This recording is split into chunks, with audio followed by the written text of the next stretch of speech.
Hey friends, sorry for the interruption, but how'd you like to participate in a future episode of Consuming Careers? Well, here's how you can do it.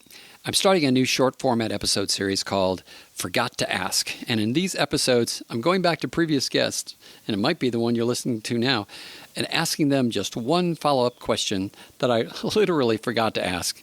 But you were probably yelling at your podcast app, hey, you forgot to ask them about blah, blah, blah, blah. Well, if you've got one of those questions, send it to me, and I'll make it easy for you. If you look at your podcast notes for this episode, you'll see a link right at the top, and that says, click to text Bruce now.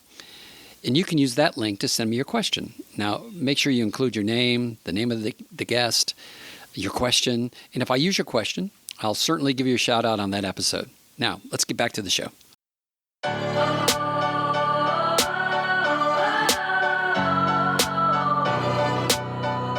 I got here October 2009. I stood at the Dallas airport with $300 cash, a degree, a job, and nowhere to go, and knew no one. And it was cold as heck, and I got like a big whip of wind on my face. I was darn cold, and I was like, what have I done? Hey friends, it's Bruce Smith and welcome back to Consuming Careers Podcast. And in this episode, we're meeting with Mar Kushner. Now, you've probably never heard of Mar Kushner, but I've been working with Mar for the last 4 years or so. But it wasn't until the last 2 years that I got a chance to hear her inspiring story of perseverance. She was raised in Pakistan, a casualty of an arranged marriage that brought her to the U.S. and into a physically abusive relationship, and escaping back to Pakistan into a cultural isolation due to her divorce, and ultimately a last chance opportunity to start over alone in the United States with a plane ticket, an education, and just $300 in her pocket. Although you might hear from Mar an unassuming tone of modesty or diffidence, I suggest it's more likely a veneer of quiet confidence that covers her raw determination and steadfast grit. I think you'll be encouraged by Mar's story, and you probably won't forget her name anytime soon. So let's jump in. Welcome back to Consuming Careers Podcast. Really excited about today's guest. I've got Mar Kushner. Mar, so glad to have you with us. Hi. Yeah. Thanks for having me. Well, thank you for coming all the way up to Atlanta to be part of this interview. We've been working on this for quite a bit, because I heard your story. You told, hey, just transparency in the interview. We work together, right? So we do. We've been working together for 4+ years, at least since I started. Yes. And a couple of years ago, you came to Atlanta and told your story. I did. To the office, which was amazing. Yeah. And I kind of locked that one away. Didn't really know I was going to start to do a podcast.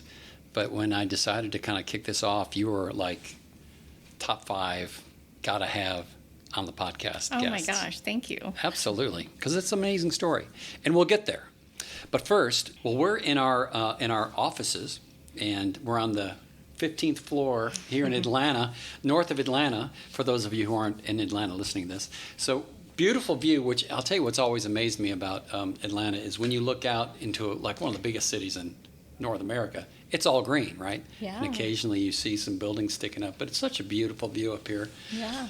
So we thought this would be easy for us to get together in person to do this, because you've got a busy schedule. Today's better. Yeah. Tomorrow and day after, yes. It Yeah. gets fun. Well, tell us a little bit about what are you doing now, and then we'll get into kind of your backstory, which will set the context, because I really think this is a story of career, of culture, and perseverance. Because, you've certainly come from a different culture than I do, right? Yeah. I'm just a white guy from Toledo, Ohio. But you've got a different perspective, which I'm excited to kind of hear about and learn about, and then how you've weaved that into your career, and really how you've kind of walked through your career. So if you don't mind, I'm just going to let you open up the mic here. Just backstory, how did you get here, and we'll go from there. Absolutely. Well, again, thanks for having me here.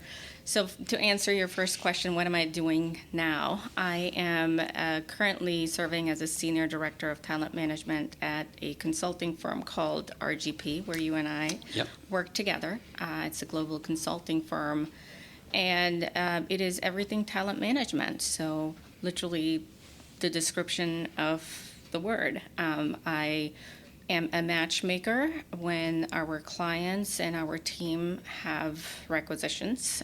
So I knew our people, our consultants very well, and I knew how to match them to do what they need to do. Great. And then I manage them. I manage their work life cycle, managing their work-life balance, and really managing their work life. So when it comes to human resources, any needs there, and just helping them out. Great. Overall. Did you do that before you came to RGP? Because I don't know what your previous jobs were. Yeah, I've been in HR all along, and I started my career as an HR generalist after getting a degree. Okay. What's funny about it is, if I go back a little bit further, a couple of steps backwards, I was supposed to be an accountant.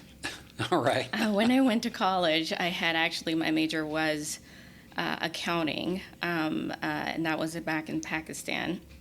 So I just found myself in a tough situation. It's a very male-dominant culture there, and I was butting heads with my professor, and it was borderline sexual harassment. Oh my gosh. Yeah, so, and I didn't have a voice, so I knew I had to find another way, or, my grades were tanking there. So I took the first major that was available with a seat. Okay. And that was HR. Okay. So there was no method to the madness or any really specific thing that was drawing me towards HR, but I landed in it. But and that was in Pakistan? That was College in Pakistan, Okay. yes. But as I studied, I fell in love with it, right? Because of the situation I myself found myself in, right? Yeah. So I saw how HR is the advocate for people like myself in situations like where I was. Yeah. And just how we're the backbone of an organization. When I started my job, and probably 4 years into it, I was like, man, this is not what I thought HR would be. Okay. And I'm someone with high anxiety and wants to be successful, so that was falling apart for me initially, and I was like, man, I don't know if I landed the right career at this point in time. But then I somehow landed into, as I progressed in my career, I was always a hard worker, so I got into recruitment. Okay. And that's when it clicked. Oh, great. I was like, oh my gosh, this is an absolutely different world.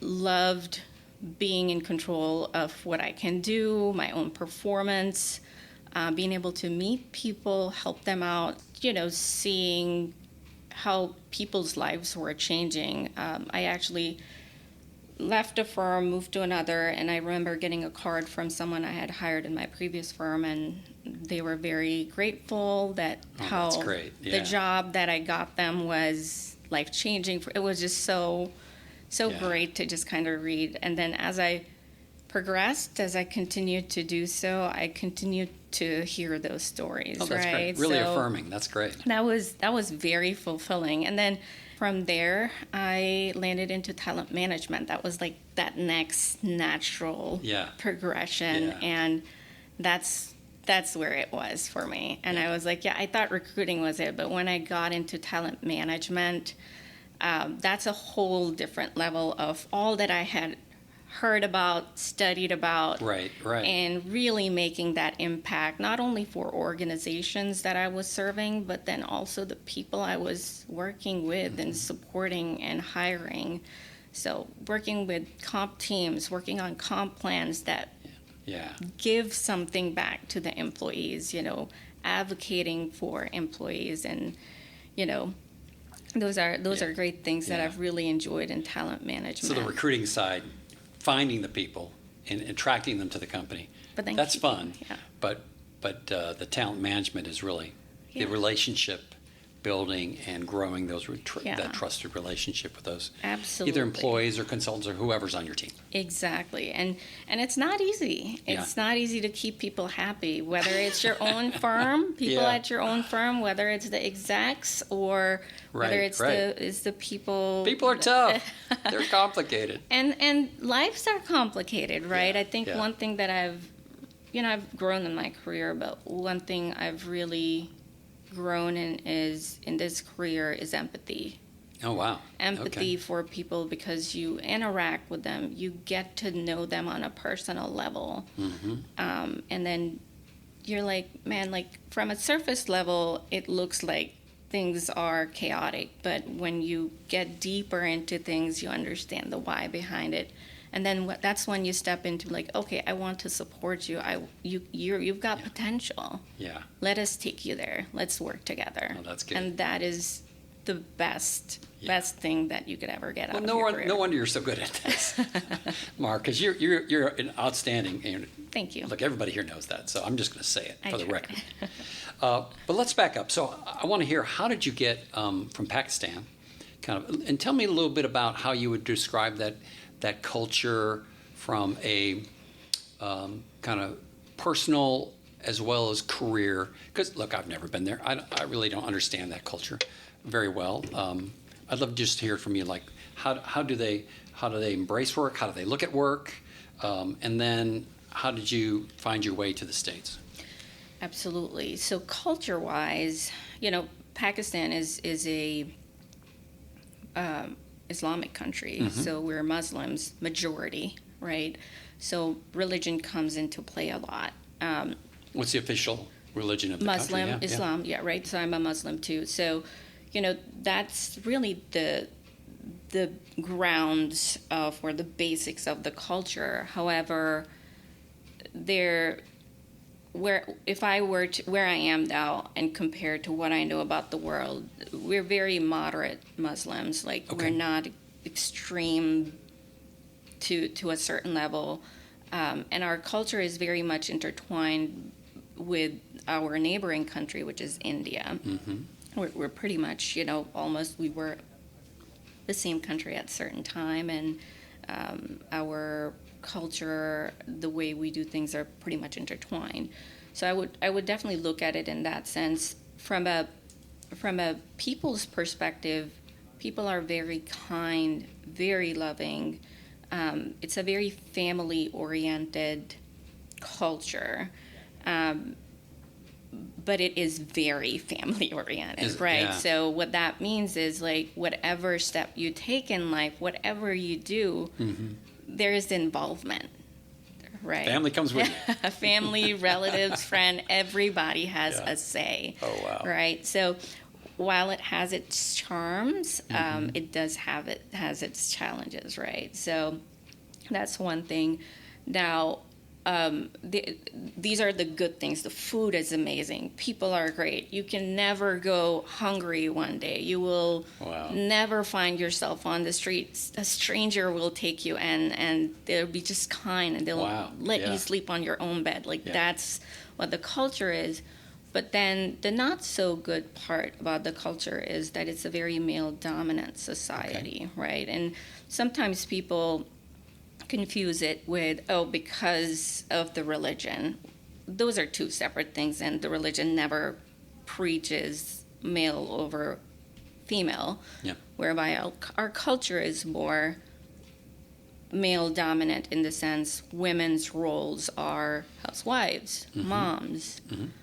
Now it's changing, obviously, with all the exposure to social media and the development. However, the grounds of it, and it's still kind of sewn into our culture where men are supposed to be leading, and they are leading in every aspect of life, whether you're at work, whether you're at home, in every way, shape, or form. Got it. Right. So that's just one thing. Sometimes this does not work in a woman's favor, and I'll walk you through that a little bit as we kind of peel the onion a little more. So that's a little bit about the culture. How did I get here? Long story. I'll try to cut it short. I was in an arranged marriage when I was 18. Okay. And part of it, the reason behind that, a lot of families still do have those arranged marriages. But as the country is developing, we're seeing more and more of love marriages. But in my situation, the reason I was so early on into an arranged marriage was because of the financial struggles that my family had. Okay. And there's something called dowry. Sure. In our culture, and what that really entails is when a woman gets married, she goes with gifts and items to the husband's house. And really, my parents could only do so much. Yeah.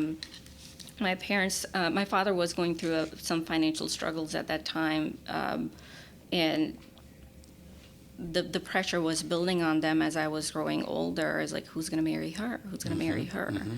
And then a proposal came through of someone we knew through family, and You said a proposal came through, like an application, like a job application. Well, how does that work? That's so funny. So basically, you'll know someone within the family who knows somebody else, and they're going to talk it through with you. It's like, we know so and so. Yeah. They're interested. Would you like to pursue? And So it doesn't sound too formal, but still. Kind of. Okay. And then the parents get involved first. And then you can, right? And sometimes you have a say, sometimes you don't. In my situation, I did have a say. So the only reason I didn't oppose it at that time was because I was also under that same pressure of who's going to marry me, right? So I was like, let's make it easy on my parents. Let's get this done and over with. You know, I'd spoken to the guy on a couple of occasions. Wait a minute. You say, let's just get this over with? You know, like it's a cold or something? Like, okay. It was a big deal, I understand. But that pressure when it builds on you and you feel like there is no way out of it, and you're just like, okay, let's get what we have and take it, right? And be thankful for it. Okay. Now, this gentleman was much older than I was. I knew it. I still went into it. We did this ceremony, but the pact was I wanted to go to college, and my parents wanted me to go to college. So the idea was I would still live with my parents. The marriage on documents has been done, but I will actually move into my husband's house after I've completed my education. Well, and would the wedding come after that? Yeah, the real big reception would come after that. We did a minor, like a little one get-together at that time. Now, as I graduated, I got to know the person a little bit, over the phone, then found out he was immigrating here to America through his brother's sponsorship. His brothers used to live here. And that he moved away. I was focused on my college education, but as I was growing and knowing about myself and knowing about this person, I just didn't see a match there, right? But in our culture, there's no way out to marry. Like, you were married. I'm married. That's it. The divorce piece doesn't come as easy. Yeah. Nobody in my family through relatives had been divorced in 3 decades. Okay. So the concept of it was foreign. My parents weren't accepting of it, and they were like, "You're gonna get used to it. You're gonna figure it out. Once you start living together, you're gonna figure it out, right?" Well, long story short, by the time I graduated, I was already on paper married for 5 years, right? And he had applied for a spousal green card. And because I had been married so long, I did not get a conditional green card. I actually got an unconditional green card, something that's called. What that means is that I do not need to continue to prove to the government that we were married in good faith or whatnot, because we were married for so long. Yeah. Now, I was married in good faith, don't get me wrong. I wanted to make it work. I wanted to get past my own ideas of what I wanted and why it wasn't working out. So I did move here. I was, I think, 22 when I moved here in Virginia Falls Church. It was a really scary thought. I knew I had challenges to overcome. But, within a couple of months, the marriage turned sour real fast. And yeah. Well, this was the first time that you were actually able to spend time with this guy. Right. And get to know who he was. Right. And figure out exactly two different people, and things that were told to me or my parents weren't necessarily true as to where he was living, what kind of job he had, and all of that, right? So those basics of the marriage were kind of corrupt in that way, so that was very hard to get past. But anywho, long story short, I think within a couple of months, it was starting to get borderline abusive, and that's when I shared with my parents that it had gotten to a certain extreme. That's when they were like, okay, no, like this is really the line that cannot be crossed. We'd want you to work it out, but not with this situation. So another story for another time. It was a big, great escape. Left overnight. Well, this is the only time we have, so let's hear it. But it was basically a big, great escape. Like, I had to call my mom. I had left some money behind in a joint account with her. She booked a flight for me overnight, and I basically left at 3 a.m. in the night, left everything behind, took a cab, and his sister-in-law was able to grab my passport that was in my ex-husband's possession, and she gave that to me, and that's how I really got out. And you went back to Pakistan? Went back to Pakistan. Did you know what you were getting into by going back? I knew it to a certain level, but not at all as to where I landed. I had no clue what was coming, right? I thought that was bad, but then I went from a bad situation to an extremely bad situation because once I got back, we did file for a divorce. I got lucky that my case got through real fast. I was assigned a newly appointed young judge who was a woman, very passionate in her career, and she was snap, snap, snap, get the divorce done. Didn't delay the process. Yeah, that worked out in my favor. But once I got the divorce done, that's when the hardship really hit. And that was with the people I knew. That was with the people I trusted. That was with the people that I grew up with. Well, what happened?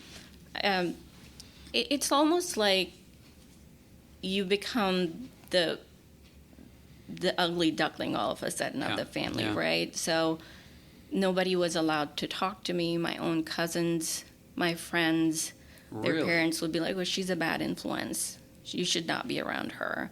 My aunts and my uncles that I grew up with, they were bashing. They were hateful, and they were saying things, and they were breaking me down, basically, with their judgment and assumptions and why that could have happened, and it was all my fault. And what did the former in-laws, what were they saying? Oh, that's a whole, that was a totally different extreme where there was every scandal in the book for me to justify why this happened, and it was the girl's fault. So every time there's a divorce, it's always a woman's fault in our culture, unfortunately. Wow.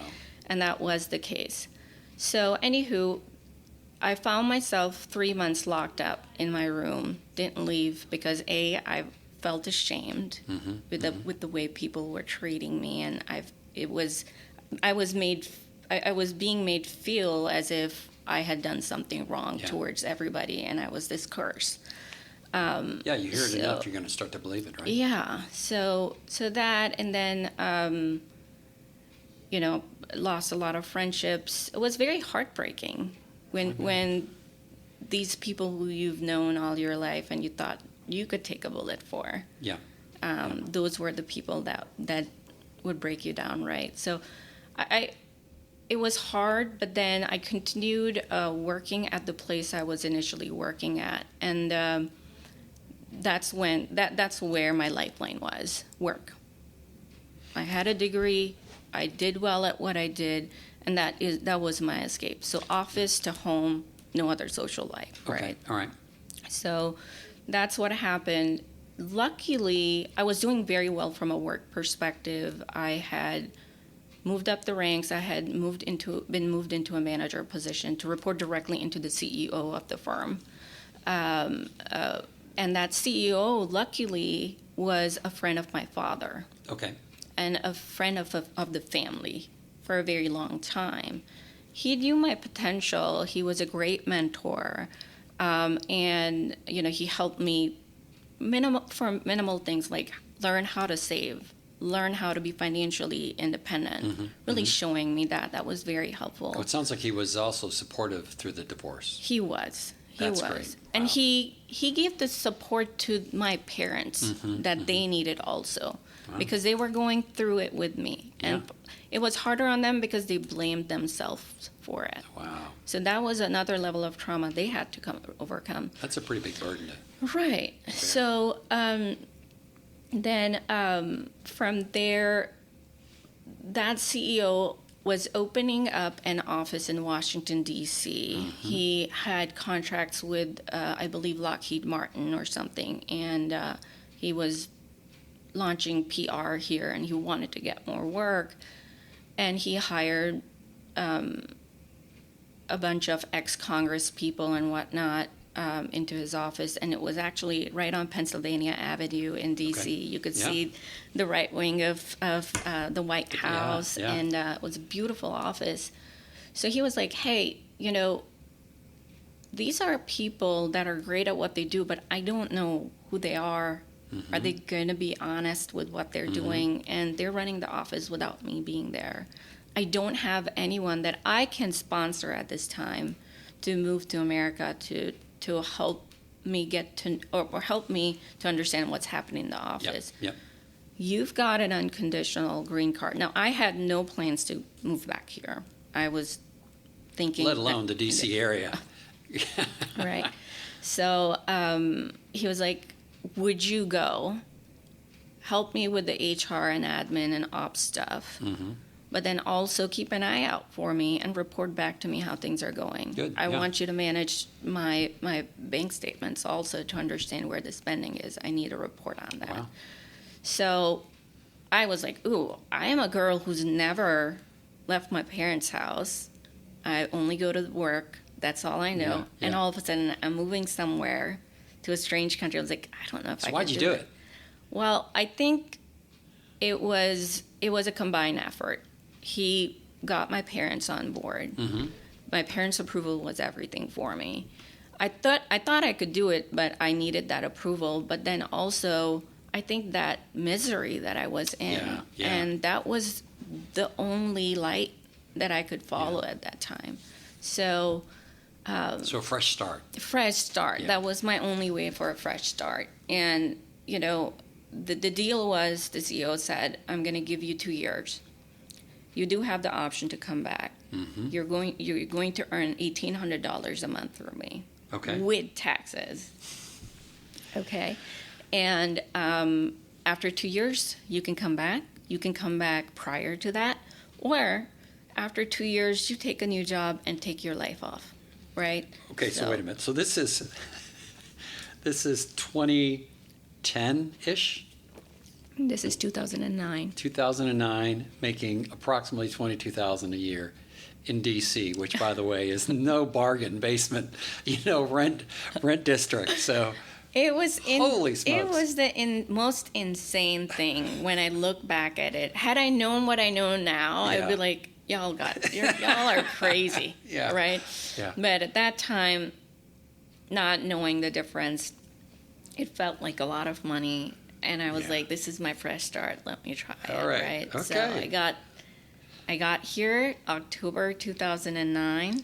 I stood at the Dallas airport with $300 cash, a degree, a job, and nowhere to go, and knew no one. Yeah. Oh, and that's I awesome. remember I had walked out of the ground transportation at the airport, and it was cold as heck. And I got like a big whip of wind on my face. It was darn cold. And I was like, what have I done? And now... Because it doesn't snow in Pakistan a whole lot. No. Heck no, not where I am. Where I was, it was an interesting situation. But from there, I figured it out. I'm here now. Yeah. I took 3 extra jobs. I was working 18 hours. I found a lady who was going for a PhD degree in Georgetown on Craigslist. And I shared a room, not an apartment, a room with her. I used to work until almost midnight, and then I would be up at 6 a.m. taking trains for my full-time job, right? So that's how it worked out. Awesome. So that's how I got here. Okay, so you landed in D.C. really with nothing, and just kind of, like you said, figured it out. What kept you from going back? I mean, why didn't you one more snowstorm and I'm out of here? And mind you, talk about snowstorms. Yeah. I don't know if you guys remember. Was it like the blizzard of 2009? Okay, yeah. It was around, 6 to 10 feet snow in D.C. It was once in a lifetime kind of an experience, and that was my first winter. Oh man. I was like, I'm not gonna make this. And I had no snow boots. I used to walk 6 blocks to the office. And I don't know how I did it, but I did. What kept me from going back was where I was. Everything was better than where I was. Wow. I had snow-bitten toes. I had shoes that would be falling apart, wet in the snow. Yeah. I had multiple ear infections through the wind. And because I used to walk, I couldn't even take the train. I couldn't afford it. Yeah. But Well, it did it. When we talked in preparation for this, you said, if I fail in the U.S. and I have to go back, that would be suicide. That is. That's pretty extreme. That was. So anything was better. I literally felt that, there was no way out. And the reason I also said that was I did struggle with extreme depression and anxiety when I went through all of that trauma, right? And when I saw what had happened, or when I saw people turn their backs at me, it was very hopeless. Yeah. So I really did struggle, and I did struggle with self-esteem also as I got through it, right? But where I did find solace and my confidence back was work.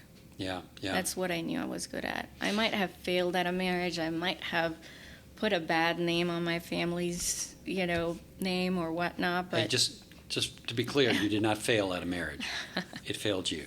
So when you were in that position, you look back, or you could look back at what life would be if you went back to Pakistan. What was kind of pushing you forward? So, I mean, did you have a vision of, hey, in 1 month I'm going to have this, or in a year, or 5 years, or was there a big vision in front of you, or hopes and dreams that you had, or kind of what was that horizon for you?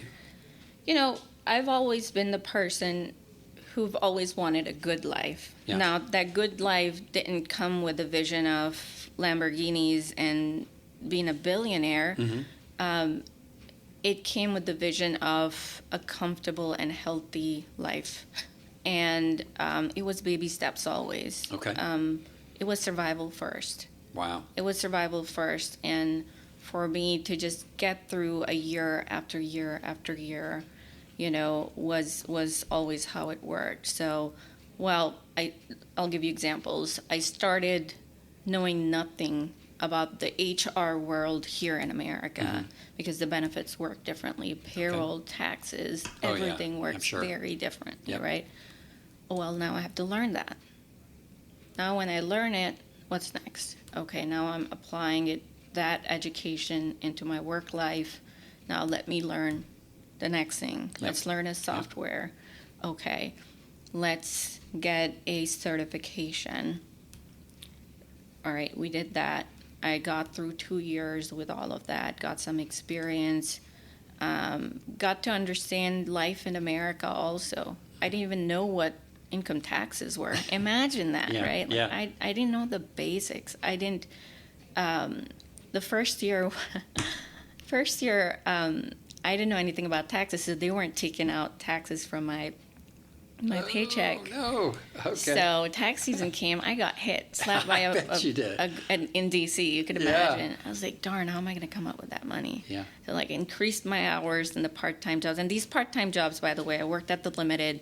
I worked at a bar, and I was a hostess. I couldn't even bartend because I never drank at that time, right? Yeah. So or being a hostess or being just someone who lets people in and counts them and all of that. Those were the odd jobs that I was doing just to kind of make the living. And I had the power to increase the hours to make through any finances that I needed, right? So it was, but then it was always what's next for me, right? So I learned about living life in America in the 2 years, learned a little bit of office ethics, how to behave, how to dress, how to talk, how to converse, how to write an email. Right. It's very different here. And then from there, 2 years were up, almost up, right? And I had to start looking at jobs. I had to talk to recruiters. That was another different world. So I was always taking one step and then discovering and learning and conquering that. That's great. Once I conquered that, what's next? That has always been the way I have been successful. And the overall vision is, hey, let's be debt free. Let's be in a good financial situation and be comfortable. Yeah. So Do you feel like you're still living like that, or what's changed? I am no longer in survival mode. Okay. So a lot has changed. I am now married. Yeah. To a wonderful husband named Mar Kushner. Right. I have a 3-year-old son named Colton. Yeah. Yes. So that has changed my world. That incredible support that comes with someone who's just got your back. Yeah. Just knowing that no matter what happens, you're not going to end up on the street anymore, right? Because for me, you have to remember, that's when I talk about survival mode, it's not about, I just have to get through a job, earn a paycheck, pay my bills. It was, if I lose my job, if I'm not doing the right things, if I end up with a DUI or doing something stupid, I wasn't a citizen then. So I could lose my green card, or I could be on the street because I can't afford an apartment. I don't have parents here. I don't have family here. Now, I did have some relatives. I had an uncle who I was starting to learn about and growing a relationship with, but not to the point where I could just be like, oh, let me show up with my bags because I lost my job, right? Yeah. So it wasn't that. So that survival mode is over. Of course, I have gained strength and confidence after working really hard and knowing, I'll be okay. Yeah. I think I do well, and I do okay in my job. Yeah. And I think people like to work with me, right? I think they do too. So that confidence really helps. Having a nice saving account really helps. Yeah. Having a loving family really helps. Yeah. And now you now know you're responsible for someone else, which is my son. So that's what's changed. So how does that reframe, if it does reframe, or how does it frame the way you look at the past? So when you think, we're talking about it right now, and as you're kind of maybe articulating it and maybe reliving it, those experiences, how does your current point of view reframe those experiences?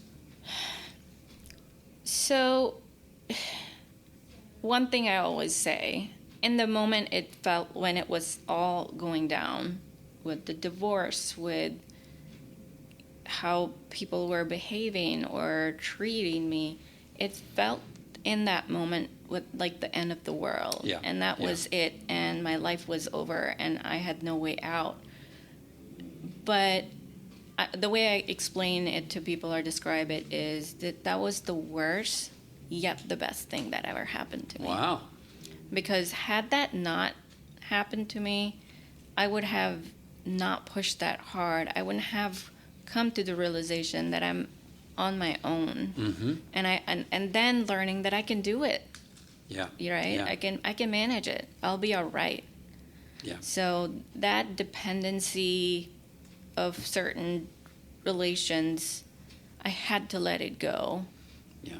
And then to take on a relationship with myself, and then to learn to trust myself, believe in myself.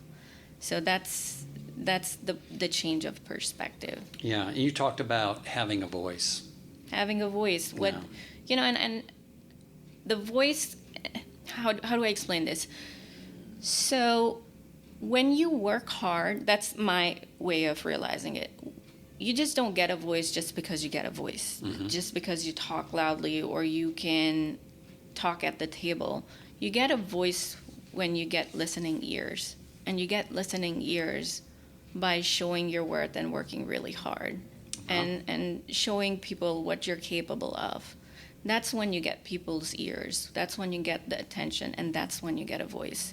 So now if I have a voice, it's perhaps because I've worked my butt off for years and years and years to earn the ears that listen to me. Yeah. So another thing that you mentioned while we prepared for this was kind of the generational differences, and I think I'd also add into this cultural differences between how we view work as maybe a part of our lives or separate from our lives. Kind of where do you stand in that continuum?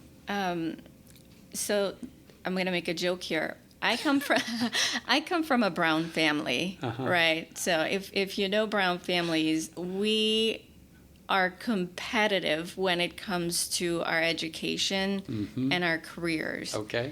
So if I'm anything less than a doctor or a pilot, Yeah. I've not done well. Okay, so number one. So where my probably push comes from, genetically perhaps, is, well, I didn't make all of that. Let me just do well at what I can and do it really well and work really hard. Yeah. So that's really the thought process. But I do think to a certain extent my career rescued me. Wow.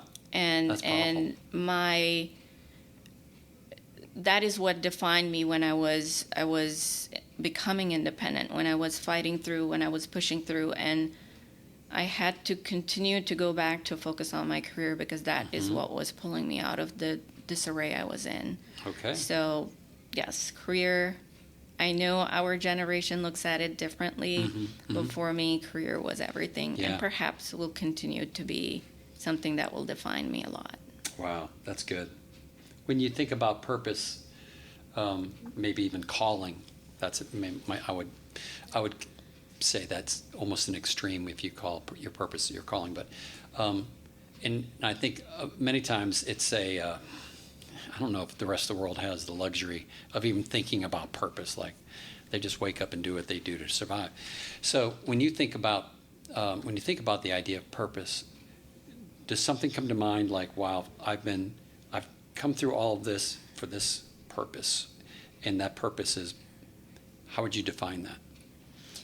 You know, it's a great time to ask this question. You know, as I've grown and I've gone through a very life-changing time after being a mother.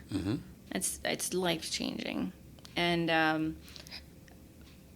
then, you know, I because of my son and because of the thought that I have someone to care for, it has brought a different level of empathy for people around us, around the globe, and around all the sufferings that are going on. There are 55 armed conflicts going on around the world right now. And mind you, I've been myself in bombings in Pakistan, suicidal bombings, when I think Al-Qaeda was attacking us. I've experienced that when there were days we would say goodbye to our parents going to college and saying we don't know if we're going to come back. I know what that feels like. So am I saying that I'm going to be a big humanitarian? I don't know. I do know that I have empathy. I have more empathy than I've ever had for human beings. Yeah. And I think that's what's next for me, is to continue to explore that and see where it's taking me. Okay. Because I feel like that's really my calling these days. Wow. Do you feel like you can live that out here, or is that going to take a different platform? I don't know. Okay. I don't know. I'm taking it slow and steady, especially because Colton is still growing, right? Mm-hmm. I have to pace it out. I have to reevaluate. I've got a family with me now. It's not like, oh, I could just move an apartment because I was single. It's not working out. Yeah. It's more of, let's explore that a little bit further. What will it take? What is it that I really want to do with this empathy? Well, right? I mean, look, anybody who, in your role, that has empathy is certainly a blessing to everybody that you engage with. So it's not a lost platform for kind of what your heart is kind of drawing you to. There might be a different platform. I don't know if it'd be better or bigger or anything, or more important. Yeah. And I don't know if it's going to be this or that. I think it could be this and that, right? Yeah. So that's just something that I'm digging into, exploring, and then taking it slow and steady. Yeah. My focus, of course, remains with my career. Remember, HR is still a lot about people, right? So now I'm getting involved in DE&I. I recently got my certification from UCF in DE&I, and I'm going to explore that further. Now, D&I is also an area that needs a lot of development, because right now it's not necessarily what we think it is. Right now it is being used as a PR tool by many firms. I'm not sure if it's really serving the cause that it speaks to. In certain cases, maybe it is. Yeah. In certain cases, it's not. Okay. So that is also a way to dive into that empathy that I'm talking about. And it doesn't necessarily have to be, I have to go to a certain country and raise all of this money and do something for someone. It could really be staying put within my career, but finding voices for people or marginalized people and do things for them, to advocate for them. Yeah, so when you think about empathy, right, are you more attracted to helping those that are in poor situations get better, or really kind of more of a forward-looking, how can I help people really fully actualize their lives? Both. Okay. Both. And I currently still help a lot of people. I wouldn't say more monetarily, but anybody who needs guidance or is moving to the country and needs to know what to do, or someone who's struggling in their career is a friend, or I know through a friend, giving them advice, coaching them. I'm still doing that to a very basic level. I do think there's a lot more to uncover and for me to really find a path for that. So I do think it's going to be both. Yeah. How? I have not figured it out yet. You've got some great coaching skills, or some real value that you can provide, share with people. When you find someone that has been through a situation that you've been through, and this would be for the audience, do you have any guidance, suggestions, words of wisdom, or encouragement that you would share with someone like that you would run into? Yeah. I'll say two things. Number one thing, education. Mm-hmm. Remember when I said when I landed here, I had three things. One of them was a degree. Yeah. And I'll tell you, had it not been for my degree, I was going back. There was no way I was going to make it here. That's right. Good. Yeah. And I want people to look at education as just that. Mm-hmm. Unfortunately, we are always looking at a degree as a means to earn. It can be that in the future, but education is something that gives you a mental growth or overall growth that experience doesn't. Yeah. And it is absolutely important to get education and definitely invest time. It gives you grit. It gives you that perseverance to not quit, because it's hard. It's hard to, It is. Study and go to a college with all the social issues you go through in college, right? That is an absolute must. So do not skip your education, and do not correlate it with money that you're going to make in the future. It might fall in place, but should not be the driver. So that's number one thing. Number two is being self-aware. Now that's bear with me, it's a little long-winded, okay, when I say it's being self-aware. Yeah. It's self-aware, of course. Be self-aware of what you're good at, harbor and then hold on to it and get better at it. But then also be self-aware of your shortcomings, right? Knowing where you've messed up. Knowing what you've not done well without your mom telling you that, hey, you screwed up here. You need to tell yourself, I didn't do so well here, or I poorly managed this situation, or I prematurely quit my job out of emotion. Knowing where you've not done well. I don't know anybody who's done that. Quit out of emotion, yeah. But knowing that, and then knowing what you're going to do the next time that will be better. And sometimes if you can't find that, find a person that you idealize, that you look up to, that can do no wrong in your eyes, right? And then think to yourself, what would this person do in this situation next time? And then work off of that, right? Okay. Now, another thing about being self-aware is knowing these are factors that I'm talking about are in your control. Yeah. Now I'm going to talk about factors that are not in your control. And being self-aware how the factors that are not in your control are affecting you. And that's a very important thing. We always, not always, some of us fall in the trap of, it's my situation. I was born in this family, or, I just didn't come with a lot of money, or I didn't have a car to. No, like knowing where you can control, where you can't. And these could be things like toxic relatives. These could be friends with bad influences. These could be this could be the weather of the city you're living in, right? Knowing what's triggering you and what's keeping your focus away from what you need to focus on. Yeah. And then finding a way to distance yourself from that. Because nobody's going to help you. You are going to help yourself. Nobody's coming to rescue you. Mommy ain't going to. You are going to, right? So move to a different city. Distance yourself from those toxic relatives or friends that are drinking every night out, right?